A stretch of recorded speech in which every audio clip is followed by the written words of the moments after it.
সুপ্রিয় দর্শক আসসালামু আলাইকুম, welcome back to my channel cooking studio by Orin. পাকা কলার মধ্যে ডিম দিয়ে আজকে আপনাদেরকে দারুণ মজাদার একটি নাস্তা তৈরি করে দেখাবো। এই নাস্তাটি তৈরি করার প্রসেস খুবই ইজি, যে কেউ খুবই কম সময়ে তৈরি করে ফেলতে পারবেন। তৈরি করতে কোনোই ঝামেলা নেই, তবে খেতে দুর্দান্ত মজার হয়। অবশ্যই রেসিপিটিকে ফলো করে বাসায় ট্রাই করবেন, দেখবেন পরিবারের সবাই অনেক বেশি পছন্দ করবে। তাহলে চলুন দর্শক দেখে নেওয়া যাক এই রেসিপির পুরো প্রস্তুত প্রণালী। নাস্তা তৈরি করার জন্য আমি এখানে নিয়েছি পাকা কলা। এখন প্রথমে কলাগুলোর খোসা ছাড়িয়ে নিব। আমি এখান থেকে 2টি কলা নিয়ে নিচ্ছি। এরপর কলাগুলোর খোসা এভাবে ছাড়িয়ে নিব।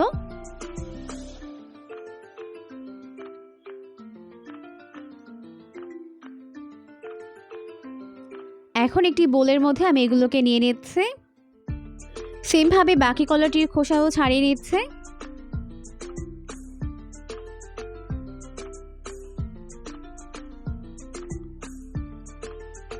এখন আমি এর মধ্যে একটি ডিম ভেঙে দিব।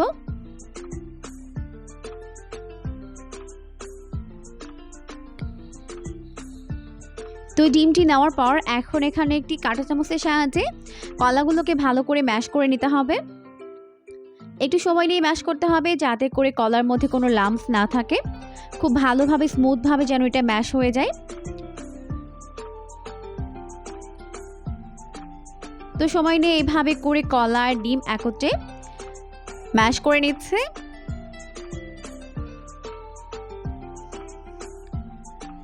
তো এই পর্যায়ে কলা এবং ডিম ভালো করে ম্যাশ করে নেওয়া হয়ে গেছে। এখন এর মধ্যে অ্যাড করে দিচ্ছি খুবই সামান্য পরিমাণে লবণ। আমি 1/4 টিস্পুন পরিমাণ দিয়ে দিলাম। আর দিয়ে দিচ্ছি 1/4 কাপ পরিমাণ চিনি, অর্থাৎ 4 টেবিল চামচ পরিমাণ। দিয়ে খুব ভালো করে আবারও সব কিছুকে মিশিয়ে নিব। এটাকে এইভাবে ততক্ষণ পর্যন্ত মেশাবো যতক্ষণ না পর্যন্ত চিনিগুলো ভালোভাবে গলে মিশে যায়। যখন চিনিগুলো ভালোভাবে গলে মিশে যাবে, ওই পর্যায়ে অ্যাড করে দিলাম 2 টেবিল চামচ পরিমাণ সয়াবিন তেল। দিয়ে আবারও সব কিছুকে ভালো করে মিশিয়ে নিব। আর দিয়ে দিলাম খুবই সামান্য পরিমাণে ভ্যানিলা এসেন্স। এতে করে কিন্তু নাস্তার মধ্যে খুবই সুন্দর একটি ফ্লেভার ক্রিয়েট হবে। তবে চাইলে কিন্তু এখানে ভ্যানিলা এসেন্স বাদ দিতে পারেন, কারণ কলারও কিন্তু একটা নিজস্ব ফ্লেভার রয়েছে। তো সব কিছুকে ভালো করে মিশিয়ে দেওয়ার পর এখন এর মধ্যে অ্যাড করে দিলাম 1/2 কাপ পরিমাণ ময়দা। আর 1/2 চামচ পরিমাণ দিয়ে দিলাম বেকিং পাউডার। আপনারা এখানে বেকিং পাউডারের পরিবর্তে চাইলে বেকিং সোডা, যেটাকে খাবার সোডা বলে, ওটাও ব্যবহার করতে পারবেন। দিয়ে সব কিছুকে ভালো করে মিশিয়ে নিচ্ছে। সব কিছুকে ভালো করে মিশিয়ে এরকম একটি পাতলা ব্যাটার তৈরি করে নিয়েছি, দেখতেই পাচ্ছেন। এখন আমরা নাস্তাগুলোকে তৈরি করে নিব। তাই চুলায় একটি প্যান বসিয়ে দিয়েছি। যথেষ্ট পরিমাণে সয়াবিন তেল দিয়ে তেলটিকে ভালোভাবে গরম করে নিতে হবে। এরপর চুলার আঁচটিকে মিডিয়াম ফ্লেমে রেখে এর মধ্যে এইভাবে নাস্তার শেপগুলোকে দিয়ে দিচ্ছে। আর অবশ্যই মিডিয়াম ফ্লেমে আর মিডিয়াম আঁচে এগুলোকে ভাজতে হবে, তাহলে কিন্তু ভেতরে এবং বাইরে ভালোভাবে কুকড হতে পারবে।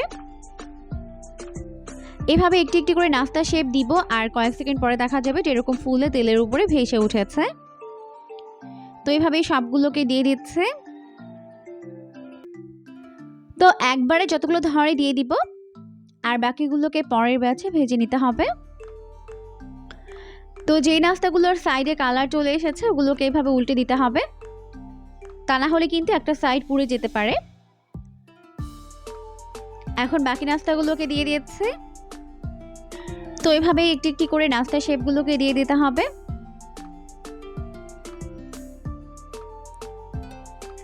একসঙ্গে আমি এখানে অনেকগুলো নাস্তা শেপ দিয়ে দিয়েছি। এখন এরকম দেখতেই পাচ্ছেন তেলের উপরেই ভেসে উঠেছে। এরপর এগুলোকে এইভাবে উল্টে পাল্টে 2টা সাইড গোল্ডেন ব্রাউন করে ভেজে নিতে হবে।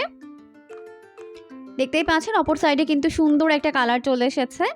এখন এইগুলোকে উল্টে দিচ্ছে। তো এভাবে উল্টে পাল্টে নাস্তাগুলোকে 2টা সাইড এরকম গোল্ডেন ব্রাউন করে ভেজে নিচ্ছে। তো এখন আমাদের নাস্তাগুলো ভাজা হয়ে গেছে। এরপর এগুলোকে ভালোভাবে তেল ছড়িয়ে তেল থেকে উঠিয়ে নিচ্ছে। আর এখানে একটি টিপস দিয়ে রাখি, যখন নাস্তাগুলো ভাজা হয়ে যাবে তেল থেকে উঠিয়ে নেবেন, ওই পর্যায়ে অবশ্যই চুলার আঁচটিকে হাই ফ্লেমে করে দিতে হবে, তা না হলে দেখা যাবে নাস্তার ভেতরে তেল থেকে যেতে পারে। তাই এই পর্যায়ে হাই ফ্লেমে রেখে এগুলোকে উঠিয়ে নিতে হবে। ভালোভাবে তেল ছড়িয়ে এখন আমি এইগুলোকে উঠিয়ে নিচ্ছি। দেখতেই পাচ্ছেন লুকটা অনেক বেশি ইয়াম্মি হয়েছে। এই নাস্তাগুলো খেতেও কিন্তু হয় দারুণ মজার। উপরটা অনেক বেশি সফট আর ভেতরটা অনেক বেশি ক্রিস্পি হয়। নাস্তাগুলো খেতেও কিন্তু হয়েছে দারুণ মজার। অবশ্যই রেসিপিটিকে ফলো করে বাসায় ট্রাই করবেন, দেখবেন পরিবারের সবাই পছন্দ করবে। পরবর্তী ভিডিও দেখার আমন্ত্রণ জানিয়ে বিদায় নিচ্ছি। আল্লাহ হাফেজ।